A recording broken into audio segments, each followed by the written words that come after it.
There is a moment in the logistics chain of any military operation that commanders fear above all others: the moment of maximum vulnerability. It is the moment when assets are concentrated, exposed, and unable to defend themselves. For an army that moves heavy equipment by rail, that moment comes at the railhead, the station where tanks are driven off flat cars, where ammunition is unloaded from boxcars, where fuel tankers are disconnected from the train and staged for road transport. It is the moment when everything is in one place, nothing is dispersed, and a single well-aimed strike can erase weeks of production, transportation, and planning in minutes. Just days ago, at a railhead in eastern Ukraine, approximately 40 kilometers behind the Russian front line, that moment arrived, and Ukrainian forces were ready for it. A Russian military train, over 30 flat cars carrying tanks, infantry fighting vehicles, self-propelled artillery, ammunition trucks, and fuel tankers, had traveled for over a week across Russia's vast rail network to reach this station. The equipment on that train represented months of factory output from Russia's strained defense industry, new production and refurbished vehicles pulled from deep storage, loaded with ammunition and fuel, assembled into a package designed to reinforce a Russian formation that had been bleeding equipment at unsustainable rates on the Eastern Front. Ukrainian intelligence had been watching the shipment since before it crossed into occupied territory.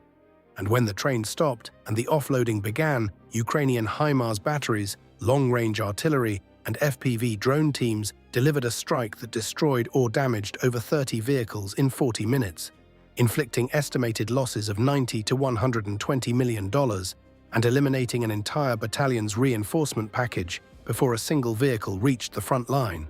This is the story of the train that never arrived, and one of the most expensive 40 minutes in Russia's war. The intelligence operation that made this strike possible began weeks before the train departed.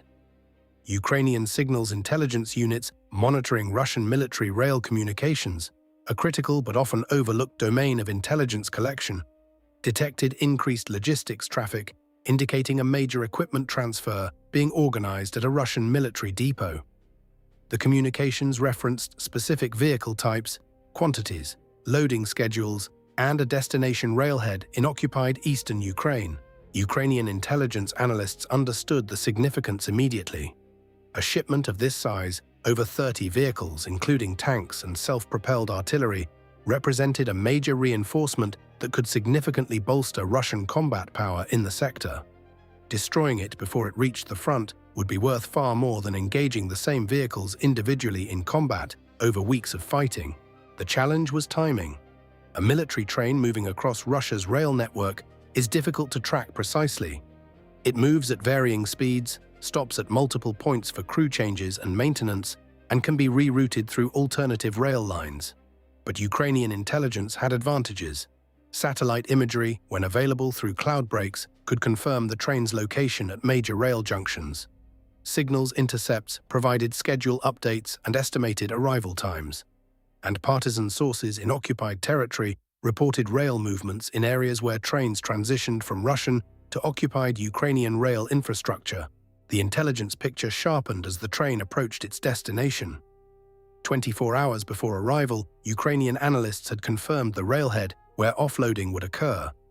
A station with a dedicated military siding, loading ramps designed for heavy vehicles, and a staging area large enough to hold the entire shipment while vehicles were prepared for road transport. The station was approximately 40 kilometers behind the front line, deep enough that Russian logistics officers considered it relatively safe from Ukrainian strikes, but well within range of HIMARS and Ukrainian long-range artillery. Stay with this. The Ukrainian strike plan exploited a critical vulnerability in the Russian offloading process, one that military logisticians understand but cannot eliminate. The vulnerability is time. Offloading 30-plus heavy vehicles from a military train is not a quick operation. Each tank must be unchained from its flat car, started and driven down a loading ramp. Each BMP, each self-propelled gun, each fuel tanker must go through the same process.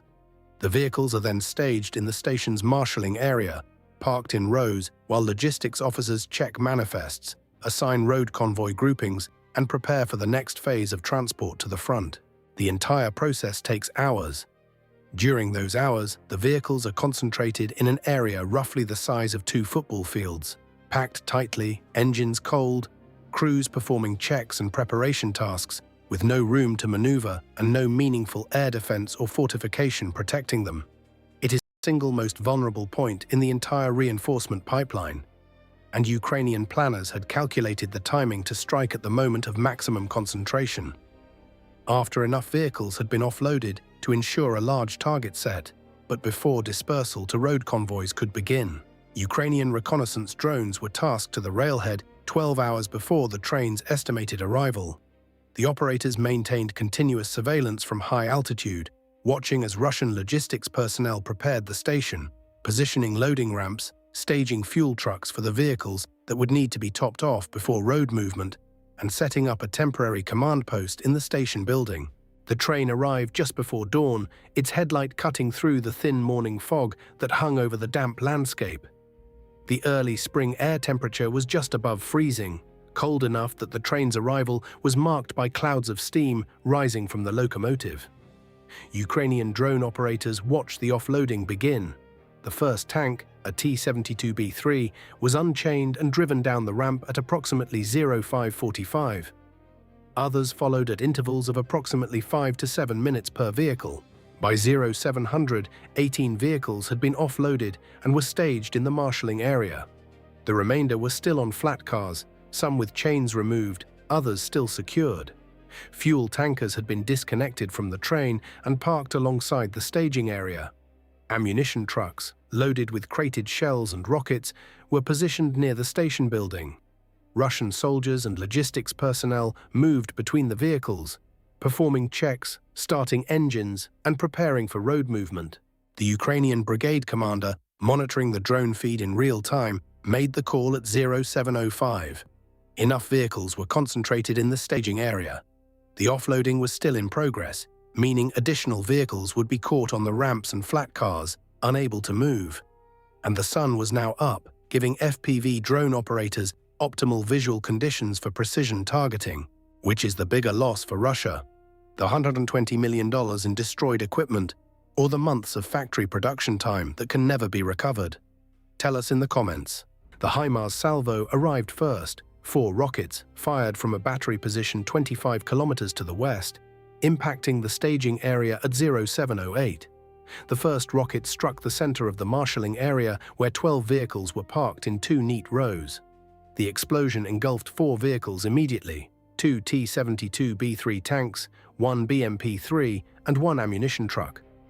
The ammunition truck detonated in a massive secondary explosion that sent a shockwave rippling across the station, shattering windows in the station building and flipping a UAZ command vehicle onto its roof. The second HIMARS rocket hit the fuel tanker staging area. 3 fuel tankers, each carrying between 15 and 20,000 liters of diesel, erupted in fireballs that merged into a single wall of flame over 50 meters wide. Burning fuel flowed across the concrete staging area, engulfing vehicles, equipment, and any Russian soldier too slow or too stunned to run. The thermal feed from the Ukrainian surveillance drone showed the entire western section of the marshalling area consumed by fire within 30 seconds of impact. The third rocket struck the loading ramp, where a self-propelled 2S-19 M-Stay-S howitzer was in the process of driving off a flat car. The explosion caught the vehicle halfway down the ramp. The blast destroyed the vehicle and collapsed the ramp structure, trapping the 3 vehicles behind it on their flat cars with no way to offload. The fourth rocket hit the station building where the temporary command post had been established. The building partially collapsed. Russian communications from the station went silent. Ukrainian long-range artillery opened fire within 60 seconds of the HIMARS impacts. 155 meters and 152 mm shells raining down on the staging area, the rail line, and the approaches to the station. The artillery targeted vehicles that had been parked outside the main marshalling area, trucks, support vehicles, and BMPs that had been driven to the station perimeter awaiting convoy assignment. Each shell impact added to the chaos. More fires, more secondary explosions, more Russian soldiers running across the station grounds seeking cover that did not exist. FPV drone teams launched their aircraft as the artillery fire continued. The drone operators had specific target assignments, individual vehicles that had survived the initial HIMARS and artillery impacts. One drone team targeted a T-80 BVM tank that had been offloaded and was attempting to drive away from the station, the only vehicle whose crew had reacted fast enough to start the engine and move. The FPV drone caught it 300 meters from the staging area, striking the engine deck and immobilizing it. A second drone finished it off. Another drone team systematically engaged self-propelled howitzers still on their flat cars.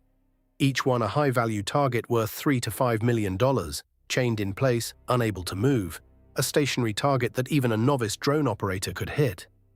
3 2S-19 MST-S howitzers were destroyed on their flat cars in under 10 minutes. How many Russian tanks does Russian industry produce per month? A. 10-15, B. 15-25, C. 25 to 40. Now consider that this single strike destroyed more tanks than Russia builds in a typical month. Drop your reaction below. The engagement lasted approximately 40 minutes from the first HIMARS impact to the last FPV drone strike. By 0750, the railhead was an inferno. The drone surveillance feed showed a landscape of devastation. Vehicles burning across the staging area, the loading ramps collapsed or blocked by destroyed equipment, the station building partially collapsed and on fire, the fuel tanker area consumed by flames that would burn for hours, and the rail line itself damaged by explosions that had torn up track sections and destroyed several flat cars. Confirmed Russian losses from the railhead strike. Vehicles destroyed, 22 confirmed, including 5 tanks, 3 T-72B3 and 2 T-80 BVM, 4 BMP-3 infantry fighting vehicles, 3 2S-19 MS-AS self-propelled howitzers, 3 ammunition trucks with full loads, 3 fuel tankers, and 4 support and logistics vehicles.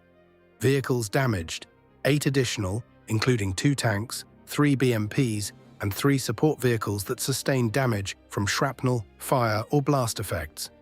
Several of these may be repairable, but the repair work would require weeks and facilities that are not available near the front.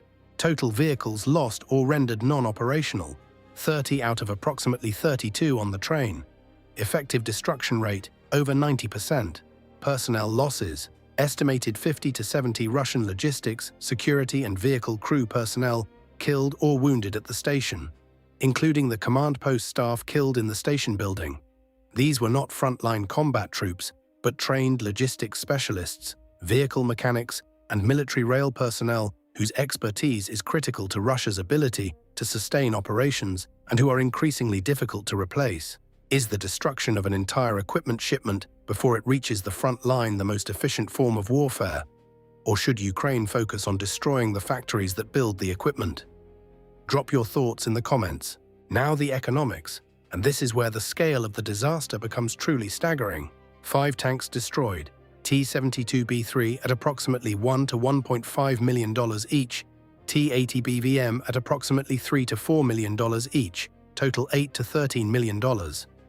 2 additional tanks damaged, repair or write-off cost $2 to $4 million. 4 BMP-3 infantry fighting vehicles destroyed, at $500 to $800,000 each, total $2 to $3.2 million. 3 damaged, additional $1 to $2 million. 3 2S-19 MESTA-S self-propelled howitzers destroyed, at approximately $3 to $5 million each, total $9 to $15 million. These are among the most valuable individual items in the Russian ground forces inventory, and their loss directly reduces Russian artillery capability on the front. 3 ammunition trucks with full loads destroyed. The vehicles themselves are worth relatively little, approximately $50 to $100,000 each, but their cargo, artillery shells, tank rounds, mortar ammunition, and small arms ammunition sufficient to supply a battalion for weeks, is estimated at $8 to $15 million. This ammunition was produced in Russian factories over the course of months, transported thousands of kilometers by rail, and destroyed in seconds. 3 fuel tankers destroyed. Vehicles and fuel worth approximately $500,000 to $1 million. The diesel they carried, approximately 50 to 60,000 liters, would have sustained vehicle operations for days. 4 support and logistics vehicles destroyed, approximately $400,000 to $800,000. 8 additional vehicles damaged. Repair costs estimated at $3 to $6 million, assuming repair is feasible given current Russian maintenance capabilities. Personnel losses, 50 to 70 trained logistics and technical specialists. Training and replacement cost approximately $2 to $4 million. The military train itself, locomotive, flat cars, and specialized rail transport equipment, sustained damage from artillery strikes on the rail line, estimated $1 to $3 million in repairs and replacement. Rail line damage, track sections torn up by explosions, loading infrastructure destroyed. Repair timeline estimated at 1 to 2 weeks. Repair cost approximately $1 to $3 million. Total estimated Russian losses. Vehicles and equipment destroyed, $35 to $55 million. Ammunition cargo destroyed, $8 to $15 million. Fuel destroyed, $500,000 to $1 million. Damaged vehicles, repair or write-off, $3 to $6 million. Personnel losses, $2 to $4 million. Rail infrastructure damage, $1 to $3 million. Production time lost, months of factory output destroyed, incalculable but conservatively estimated at $20 to $35 million, when accounting for the industrial capacity required to replace the destroyed equipment. Total, $70 to $119 million. Let that number settle. $70 to $119 million. Destroyed in 40 minutes. At a railhead that Russian logistics officers considered safe. Ukrainian expenditure for the strike. 4 HIMARS rockets, artillery ammunition, FPV drones, and reconnaissance drone operations. Estimated $3 to $5 million. $5 million to destroy $119 million in Russian military assets. A cost-exchange ratio of approximately 24 to 1. One of the most devastating cost-exchange ratios of the entire war, and certainly one of the single most expensive losses Russia has suffered in a single engagement. If facts like these prove that Ukraine is systematically dismantling Russia's ability to sustain its invasion, type truth in the comments. How many more trains will Russia lose before it runs out of equipment to send? Tell us below.